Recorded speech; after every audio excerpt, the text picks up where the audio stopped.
Najboljši sistem za zbiranje odpadkov, tak kot ga Ljubljana tudi zasluži, ne samo, da smo ga dobili, ampak stopa uporabo. Z tem tednom smo začeli deliti občanom kartice, ki so en izmed novosti pri uporabi sistema zbiranja odpadkov.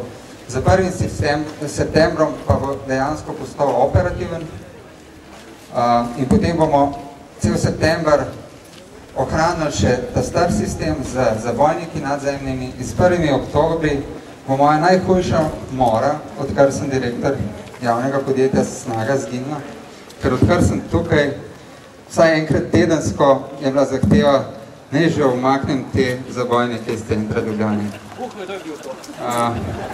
Preden nadaljujem, bi vseh jih povabil župana mestne občine Ljubljana, gospoda Jankoviča, da pove par besed. Torej, Janko, kdaj bo umaknil te sivi zabojniki iz centra mesta? Čez en mesec. Torej, zagotovila, da 1. oktobra več teh zabojnikov ne bo.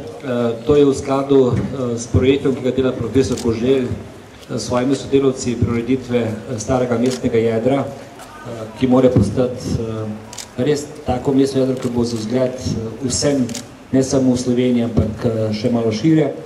In sem vesel, da imamo tako dobro podjetje, kot je naša Snaga in dobrega direktorja s svojimi sodelavci, ki znajo slediti novostmi.